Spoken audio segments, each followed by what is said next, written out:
தங்கம் விலை ஏன் ஏறுதுன்னு நீங்க யோசிச்சுட்டு இருக்கும்போது உலகம் அதோட வேலையை செஞ்சுக்கிட்டே இருக்கு. இந்த வீடியோல அந்த திரைமறைவு உண்மைகளை நீங்க உணர போறீங்க. தங்கம் விலை வெறும் ஒரு நம்பர் கிடையாது, அது உலகத்தோட பயம் மற்றும் நம்பிக்கையோட கண்ணாடி.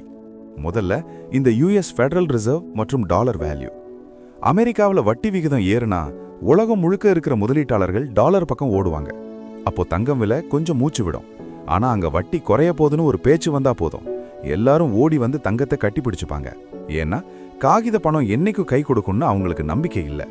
ஆனா தங்கம், அது 3000 வருஷமா அழியாத அதிகாரம். அடுத்தது நம்ம ஊரு ருப்பி வேல்யூ. சர்வதேச சந்தையில தங்கம் விலையே மாறலனாலும் நம்ம ஊர்ல விலை ஏறும். ஏன்? நம்ம ரூபாய் மதிப்பு டாலருக்கு எதிராக குறையும் போது நாம அதிகப்படியான ரூபாயை கொடுத்து தான் அந்த தங்கத்தை இறக்குமதி செய்யணும்.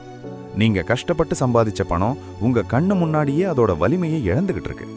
நீங்க யோசிச்சுட்டே இருக்கிற ஒவ்வொரு நிமிஷமும் உங்க ரூபாயோட சக்தி குறைஞ்சுகிட்டே இருக்கு. மூணாவது மிக முக்கியமான விஷயம் சென்ட்ரல் பேங்க் ரிசர்வ்ஸ். உலகத்துல இருக்கிற பெரிய நாடுகள் அவங்க நாட்டு கஜானாவில் டாலருக்கு பதிலாக இப்போ தங்கத்தை குமிக்க ஆரம்பிச்சிட்டாங்க. சீனா, ரஷ்யா, ஏன் நம்ம இந்தியா கூட டன் கணக்கில் தங்கத்தை வாங்கிக்கிட்டே இருக்காங்க. யோசிச்சு பாருங்க, பெரிய நாடுகளுக்கே தங்கம் மேல இவ்வளவு பயமும் பக்தியும் இருக்கும்போது சாதாரண மனுஷனா நீங்க இன்னும் விலை குறையட்டும்னு வேடிக்கை பார்க்கலாமா? அப்புறம் நம்ம ஊர் டிமாண்ட் அண்ட் சப்ளை. இந்தியாவில் கல்யாண சீசன்னா தங்க விலை ஏறும்னு எல்லாரும் சொல்லுவாங்க. ஆனா அது மட்டும் காரணம் இல்லை. உலகத்துல இருக்கிற தங்கம் ரொம்ப குறைவு. புதுசா தோண்டி எடுக்கப்படுற தங்கத்தை விட அதை வாங்க துடிக்கிற மக்களோட எண்ணிக்கை கோடிக்கணக்கில் இருக்கு. கிடைக்காத பொருளுக்கு தான் மதிப்பு அதிகம்.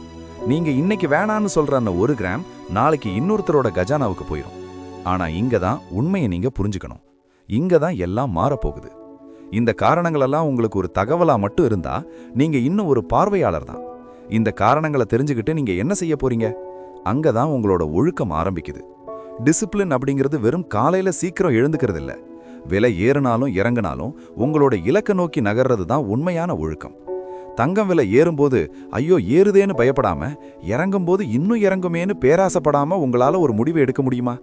அந்த கட்டுப்பாடு தான் உங்களை ஒரு வெற்றியாளனா மாத்தும். இந்த உலகம் உங்களை ஒரு கன்சியூமரா மட்டும்தான் பாக்குது. உங்களை நகை கடைக்கு முன்னாடி வரிசையில நிக்க வைக்க அது 1000 காரணங்களை சொல்லும். ஆனா நீங்க ஒரு இன்வெஸ்டரா மாறணும்.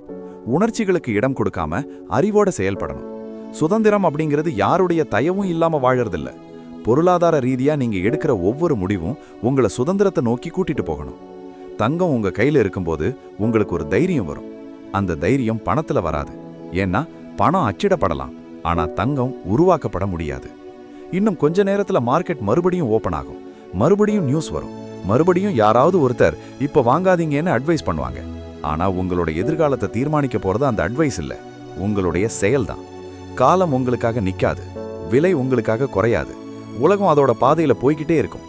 நீங்க இன்னும் அந்த கிராஃபையே பார்த்துட்டு இருக்க போறீங்களா, இல்ல உங்க குடும்பத்துக்கான ஒரு பாதுகாப்பான எதிர்காலத்தை இன்னைக்கே கட்ட போறீங்களா?